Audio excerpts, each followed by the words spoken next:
What would you do if you watched a stranger sign away their entire life based on a lie? Would you speak up? Risk getting involved?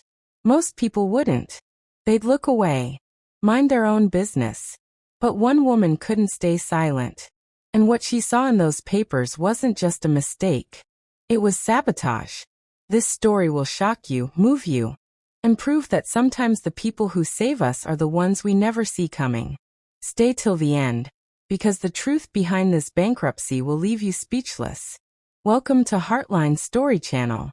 While you're here, hit that subscribe button and drop a comment telling me where you're watching from and what you would have done in this moment. A man sitting alone in a downtown Chicago cafe. Not just any cafe. One of those quiet, upscale places where business people meet before the city wakes up. Soft lighting, marble tables, the smell of expensive espresso hanging in the air. His name is James Patrick. And in exactly 7 minutes, he's going to make the biggest mistake of his life. In front of him are papers. Legal documents. The kind with raised seals and signatures from lawyers who bill $600 an hour. The kind that say, in cold, merciless language, "You're finished." James isn't just anyone. For 22 years, he built Patrick & Company. Interiors from nothing. Started with a single design contract and a borrowed desk in his apartment. Now his firm designed luxury hotels, corporate headquarters, high-end residential estates. He employed 85 people, supported 85 families, created spaces where life happened, where people worked, lived, celebrated, dreamed. But today, all of that was ending. It was 7:53 in the morning. His lawyer, Douglas Carrington, would walk through that door at 8 a.m. sharp. 7 minutes. That's all James had left before his signature made it official. Before James Patrick became the man who lost everything he ever built. His hand reached for the pen. A simple black ballpoint. Nothing fancy. But his fingers were shaking. Not from fear. He was past fear. This was something deeper. Something primal. His body knew what his mind was trying to ignore. That signing these papers felt like dying while still breathing. The cafe was quiet. Too quiet. A few early customers sat scattered at tables. A businessman scrolled through emails on his phone. A young couple whispered over shared pastries. Steam rose from coffee cups. Somewhere in the background, muted jazz played, smooth and indifferent to the collapse happening in the corner booth. Normal people. Normal mornings. While James Patrick's world was disintegrating. He'd been coming to this cafe for 15 years. Same corner table near the windows. Same order, black coffee, 2 shots of espresso, no sugar. This place had witnessed his rise. Celebrated with him when he landed his first $1 million contract. Seen him sketch design concepts on napkins during brainstorming sessions. Watched him grow from a man with calloused hands and wild dreams into someone people called Sir. Now it was witnessing his funeral. James picked up the pen again. His eyes burned. When was the last time he'd slept? Really slept? Not that restless, half-conscious state where your mind keeps running calculations, replaying failures, drowning in regret. 3 weeks? A month? He couldn't remember anymore. His wife, Florence Ford, had left him 2 months ago, packed her designer luggage, and walked out without looking back. Said she was done watching him dig his own grave. Said he chose the company over her. Maybe she was right. He'd missed anniversaries, forgotten birthdays, sacrificed every moment of intimacy for emergency board meetings and crisis management calls. His phone sat silent on the table. Dark. Dead. No calls from Florence. No texts asking how he was holding up. His board members had all resigned last month. Every single one. His bank had frozen his credit lines. His suppliers were filing lawsuits. His employees walked past him in the hallways with pity in their eyes. Everyone said it was over. His accountant said it. His lawyer said it. The numbers screamed it. James Patrick was finished. So why couldn't he sign? His hand moved toward the paper again. Slowly. Like moving through water. The pen touched the signature line. Just write your name, he thought. Just end this nightmare. Let it be over. Excuse me. The voice came from somewhere to his left. Soft. Almost apologetic. James didn't look up. I'm busy, he said, though he wasn't. He was just sitting there. Frozen. Trapped between the man he used to be and whoever he was about to become. I know. And I'm really sorry to bother you. The voice came closer. But I think you're making a mistake. That made him look up. She was younger than him, maybe early 30s, wearing the cafe's black vest and white shirt with a name tag that read Patricia. Dark hair pulled back in a neat ponytail. Calm, intelligent eyes. She held a coffee pot in one hand, but she wasn't offering refills. She was looking at his papers. Excuse me? James's voice came out harder than he intended. The voice of a man who'd been knocked down so many times that kindness felt like another setup for more pain. Patricia didn't step back. She set the coffee pot down on his table, right next to the bankruptcy documents. Those papers, she said carefully. I saw them earlier when I was wiping down tables. I wasn't trying to snoop, I promise. But the numbers, they don't look right. James almost laughed. Would have laughed if he had any laughter left in him. You're a waitress, he said. Not cruel. Just factual. Defeated. I am, Patricia said simply. No scam. Just fact. But I used to work in finance. Before. She stopped. Something heavy passed across her face. Something dark and painful. Then she straightened her shoulders. Before life happened, she finished quietly. She met his eyes. Can I look? Just for a minute. James should have said no.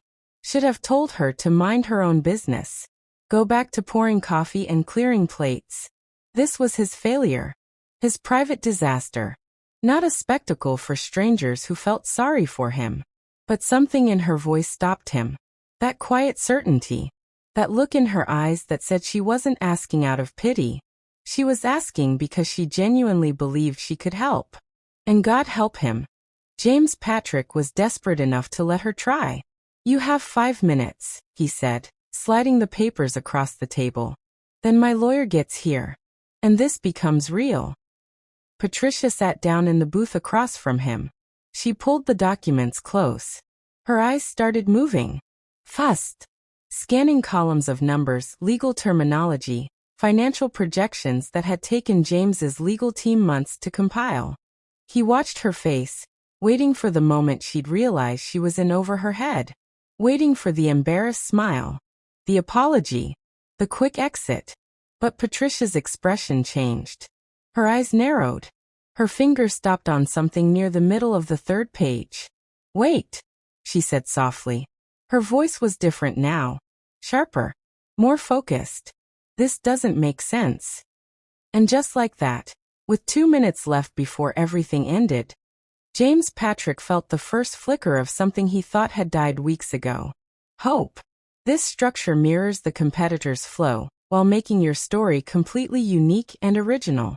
The hook grabs attention, the setup builds dread, and the intervention moment lands with maximum impact, perfectly positioning you to transition into Patricia's discovery and backstory reveal. Patricia's finger moved down the page like she was reading a language only she could understand. James watched her, his heart suddenly beating faster. Beating like it remembered how to want something again. This warehouse property, Patricia said, tapping a specific line. The one on Industrial Drive. They've listed it twice. James leaned forward. The cafe noise faded. All he could hear was her voice and the blood rushing in his ears. What? Look. Patricia turned the paper so he could see. Here, under Commercial Real Estate Holdings. Warehouse Complex 2847, Industrial Drive. Liability, $3.4 million.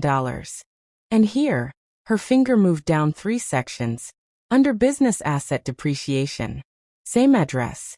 Same property. Another $3.4 million. James felt his chest tighten. That's the same mortgage. Exactly, Patricia said. Counted twice. That's $3.4 million in debt that doesn't actually exist. The words hit him like cold water.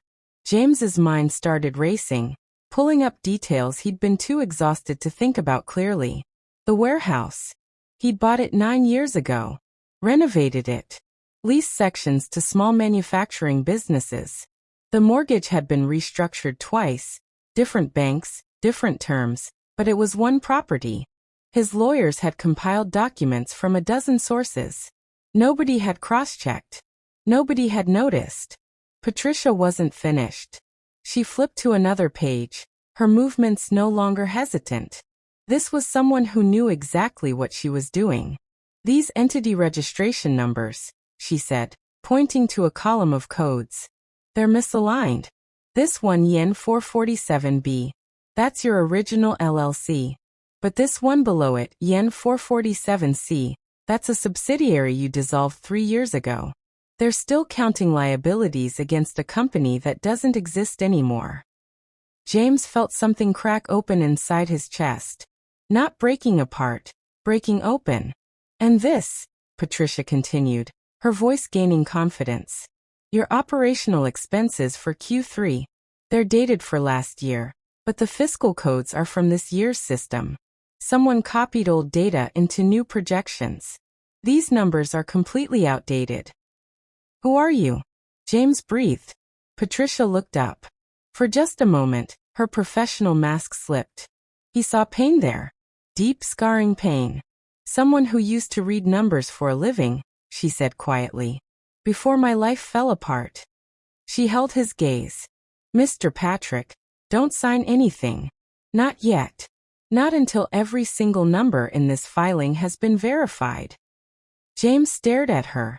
At this stranger in a waitress uniform who had just found errors that teams of lawyers and accountants had missed. How did you? The cafe door opened. Douglas Carrington walked in. And behind him, wearing all black like she was attending a funeral, was Florence. Before Douglas could reach the table, James held up his hand. Give me a minute, he said, his voice stronger than it had been in weeks. Douglas stopped mid-stride, briefcase in hand, confusion crossing his polished features. Florence stood behind him, arms crossed, her expression cold and impatient. James turned back to Patricia. She'd started to stand, gathering the papers like she was preparing to disappear. Wait, James said. Please. Patricia hesitated, half standing, caught between flight and staying. How did you see all of that so fast? James asked. Those errors. My legal team spent months on these documents. Accountants, auditors, analysts. None of them caught what you just found in 5 minutes. So I'm asking you again. Who are you? Patricia slowly sat back down. Her hands folded in her lap. For a long moment, she just looked at them, like she was trying to decide whether the truth was worth the pain of saying it out loud. When she finally spoke, her voice was barely above a whisper. My name is Patricia Moreno, she began. 4 years ago, I was a senior financial auditor at Keller Financial Group. Not a waitress. An auditor. James leaned forward, listening. I was good at my job, Patricia continued, and there was no pride in her voice. Just fact. Really good. I caught discrepancies other people missed. Found holes in reports. Identified risks before they became disasters. I thought I was building something. A career. A future. She paused. Swallowed hard. Then I was assigned to work under Vincent Marsh. He was a senior executive. 15 years with the firm. Respected. Connected. Powerful. Her voice went flat. He was also stealing. James felt his stomach tighten. Vincent was running fraudulent wire transfers through subsidiary accounts, Patricia said. Millions of dollars. He'd created a whole network of shell companies. Fake vendors, fabricated contracts, phantom expenses. All designed to funnel money out of client portfolios into offshore accounts he controlled. And he used you, James said quietly. Patricia nodded. I didn't know at first. He'd ask me to verify certain transactions, sign off on audit reports, approve transfer authorizations. He said it was standard procedure. Training. I trusted him. Her voice cracked. I was stupid. You weren't stupid, James said firmly. You were betrayed. Patricia looked up at him, and her eyes were wet. When the scheme collapsed, when regulators started investigating, Vincent blamed everything on me. He had documentation. Emails sin. Reports I'd signed. Authorization codes I'd entered. All of it pointed to me as the architect of the fraud. He claimed I'd manipulated him, used my position to hide the transfers, and when he discovered what I was doing, I tried to frame him. That's insane, James breathed. It worked, Patricia said bitterly. The firm sacrificed me to protect him. They fired me, reported me to the Financial Oversight Board. My license was revoked. My name was blacklisted across the entire industry. Every job I applied for rejected. Every interview, canceled. Nobody would touch me. Her hands were shaking now. I lost my apartment. Lost my savings fighting the legal battles. Lost my fiancé. He said he couldn't be with someone under investigation. I lost everything. She looked around the cafe. This job? This is the only place that would hire me, because they don't run background checks on waitresses. James felt fury rising in his chest. Not at her. At the system that had destroyed her. At the coward who'd used her as a shield. For 3 years, Patricia continued. I told myself I deserved it. That I should have seen it coming. That I was too trusting, too naive too. She stopped. Took a breath. I stopped trusting myself. Stopped believing I had anything valuable to offer. But you do, James said. You just proved that. Patricia met his eyes. When I saw your papers this morning, she said quietly. When I saw those errors, I couldn't stay silent. Because I know what it's like to lose everything because of numbers that don't tell the truth. I know what it feels like to be destroyed by someone else's mistake, or worse, their crime. Her voice dropped to barely a whisper. I can't watch someone else lose everything because of a mistake, especially if it's not theirs. The weight of those words settled over the table. James looked at this woman. This stranger who'd been broken by the very system that was supposed to protect her. Who'd been cast aside, blamed, and forgotten. And yet here she was, risking herself again to help someone she didn't even know. Thank you, James said, and he meant it with everything he had. Before Patricia could respond, Florence's voice cut through the moment like a blade. Are you serious right now, James? Florence stepped around Douglas, her heels clicking sharply against the cafe floor. She wore an expensive black coat. Burberry, probably. And her expression was ice. You're doing this now? She said, staring at Patricia like she was something stuck to her shoe. You're taking financial advice from a waitress? Patricia immediately shrank back, her confidence evaporating. Florence, James started. No. Florence's voice cut like glass. I'm done, James. Done. Sign the papers. End this circus. Let everyone move on with their lives. Douglas cleared his throat. James, we really should.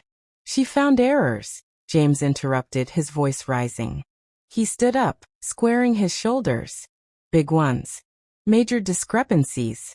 We're not signing anything until every number in this filing has been rechecked. This is pathetic, Florence spat. You're stalling. Grasping at anything to avoid reality. I'm protecting what I built, James shot back. Patricia stood quickly. I should go.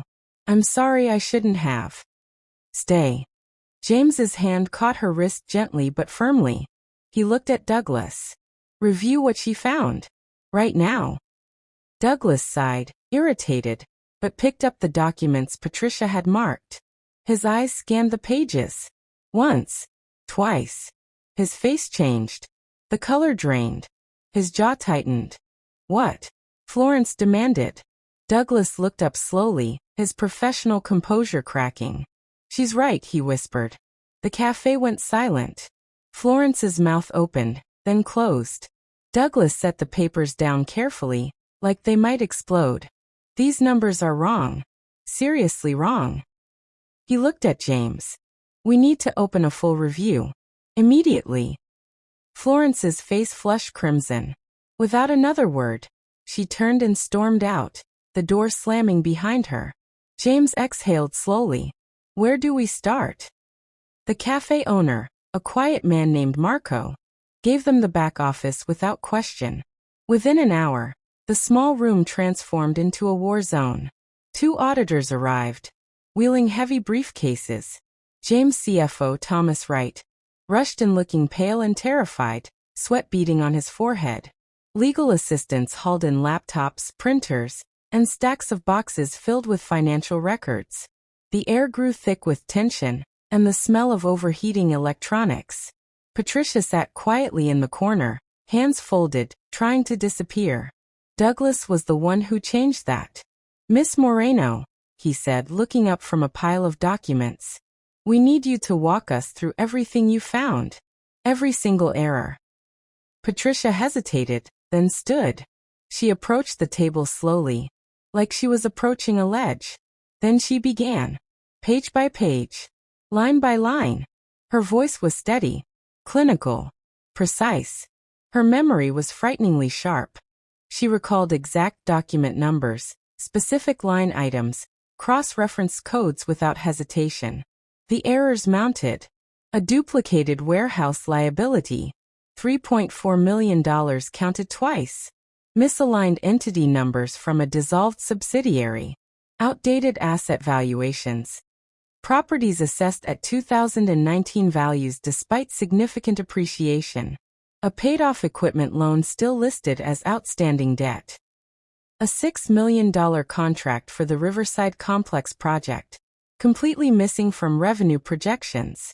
False quarterly projections using last year's data. Expense codes that didn't match date stamps. Dozens of mismatched numbers. Clerical errors. Data entry mistakes. The auditors confirmed each one. Thomas kept shaking his head, muttering, "How did we miss this? How did we miss this?" Douglas stood at the head of the table, his face grim.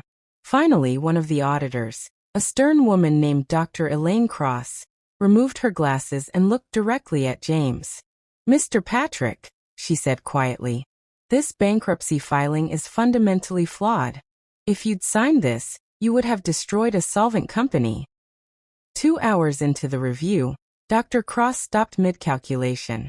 "These inconsistencies," she said slowly, "they're not random. There's a pattern." Douglas leaned forward. "What kind of pattern?" "The kind that suggests intentional manipulation." The room went silent. Dr. Cross pulled up a spreadsheet. Every falsified entry, every deleted contract, every duplicate liability, they all passed through the same approval chain. Same authorization codes. Same digital signature. Thomas went pale. Henry Slate."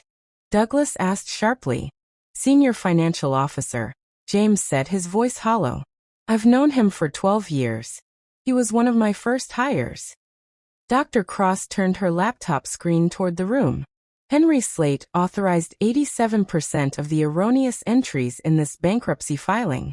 He deleted the Riverside contract from your revenue database. He manually duplicated the warehouse liability. He altered the asset valuations." "Why would he?" James couldn't finish. "Because," Patricia said quietly from the corner, "someone wanted your company to fail fast." She stood and walked to the table, pointing at a document.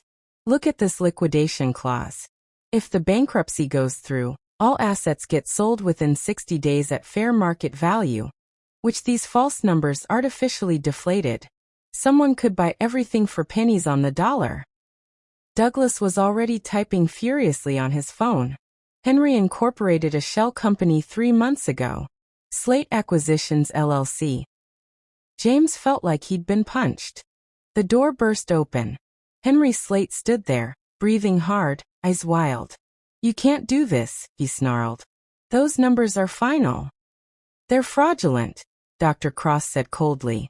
Patricia stepped forward, holding up a page. "This signature doesn't match your other authorizations. Different pressure points. Different pen angle. You forged the CFO's approval." Henry's face twisted. "You don't know what you're talking about, you stupid. The timestamps prove it." Dr. Cross interrupted. You backdated entries after Thomas had already left the office. Henry exploded, screaming, blaming James for being weak, blaming Patricia for ruining everything. Threatening lawsuit, violence, destruction. Security escorted him out, still shouting. Douglas looked at Patricia with something close to awe. You just stopped a hostile takeover. 3 hours later, as the auditors were finalizing their findings, Florence returned. She didn't knock. Just pushed through the cafe's back office door like she owned it. So it's true, she said, her voice dripping with venom. You're actually going through with this charade. James looked up from the conference table, exhausted. Florence, not now. When, James? When? She laughed bitterly. You've embarrassed me. Humiliated me in front of our entire social circle. Everyone knows you were saved by a waitress. Do you understand how that makes me look? This isn't about you, James said quietly. Everything is about me. Florence shrieked. I stood by you for 10 years. Played the perfect wife. Hosted your clients. Smiled through your failures. And this is how you repay me? By making me look like a fool. She pointed at Patricia, who sat frozen in the corner. Your own lawyers couldn't save you. Your accountants couldn't save you. Your precious board couldn't save you. But her. Florence's voice was pure contempt. A disgraced auditor serving coffee saved your empire, while your own mind failed you. That's your legacy now. James stood slowly. He didn't look at Florence. He looked at Patricia, this woman who'd risked everything to tell the truth. You're right, James said calmly. My lawyers failed me. My accountants failed me. I failed myself. He turned to Florence. But she didn't fail me. She saved me. And I'm grateful. You're pathetic, Florence spat. Maybe, James said. But I'm done apologizing for surviving. Florence's face went red. I'm leaving. For good. Don't call me. Don't beg me to come back. I won't, James said simply. For the first time in their marriage, he wasn't afraid of losing her. Florence stared at him, waiting for him to break. He didn't. She grabbed her purse and stormed out, slamming the door so hard the walls shook. The room exhaled collectively. James sat back down. And for the first time in months, he felt light. By 4 p.m., the verdict was final. Dr. Cross stood at the head of the table, reading from her tablet with clinical precision. Based on our comprehensive review, Patrick & Company, Interiors maintains positive cash flow, viable contracts totaling $47 million, and corrected liabilities of $18.3 million, not the $31.7 million originally filed. The company is solvent. Bankruptcy is not only unnecessary, it would constitute financial malpractice. James closed his eyes. Breathed. Douglas spoke next. We're withdrawing the Chapter 7 filing immediately. I've also contacted the district attorney's office. Fraud charges against Henry Slate are being prepared. Wire fraud, corporate sabotage, attempted theft. Thomas added, I've already contacted our investors. Once they hear the truth, confidence will return. We'll restructure some debt, tighten operations, but James, you're going to be fine. The room erupted in relieved conversation. Patricia stood in the corner, silent, watching it all unfold like she was viewing it through glass. Douglas approached her, extending his hand. Miss Moreno, I owe you an apology. And if you ever want to return to financial consulting, I'll personally write you a recommendation that will open every door in this city. Patricia shook his hand numbly. Thank you. But James was already walking toward her. The room quieted. Patricia, James said, his voice thick with emotion. You didn't just save my company. You saved my life. She looked down, overwhelmed. I want you to join my team, James continued. Financial recovery lead. Full benefits. Salary commensurate with your expertise. If you'll accept it. Patricia's composure shattered. Tears spilled down her cheeks, not from fear or shame this time. From finally, after 3 years of darkness, being seen. Her voice broke. I don't know if I can. You already did, James said gently. You saved an entire company in 5 minutes. Imagine what you could do with time. Patricia covered her face with her hands and cried. Not from weakness. From relief. From redemption. From the overwhelming weight of a second chance she thought she'd never receive. Yes, she whispered. Yes. James stepped outside the cafe into the late afternoon light. The city moved around him. Cars honking, people rushing past, the ordinary chaos of life continuing. But for the first time in months, he didn't feel crushed by it. He felt alive. He looked up at the sky, took a deep breath. The air tasted different now.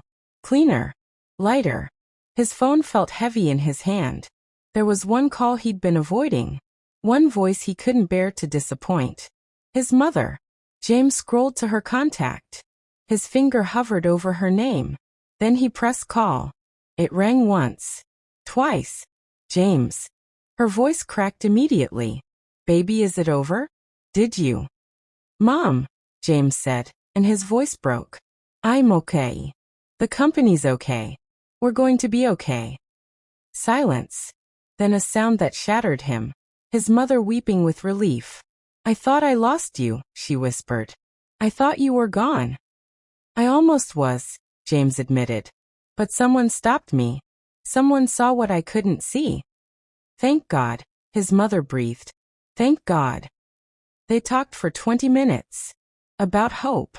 About second chances. About the future he'd almost signed away. When James finally hung up, he felt different. Not fixed, healing doesn't work that way. But reborn. He was choosing hope. Choosing life. Choosing responsibility. Choosing to fight for the future instead of surrendering to fear.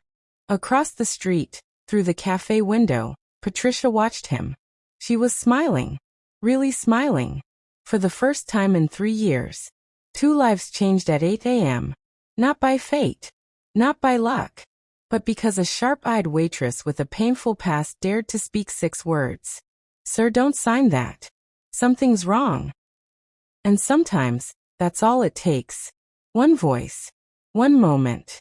One choice to see someone when the world has stopped looking. If this story moved you, hit that subscribe button. Drop a comment telling me where you're watching from, and whether you've ever spoken up when you saw something wrong.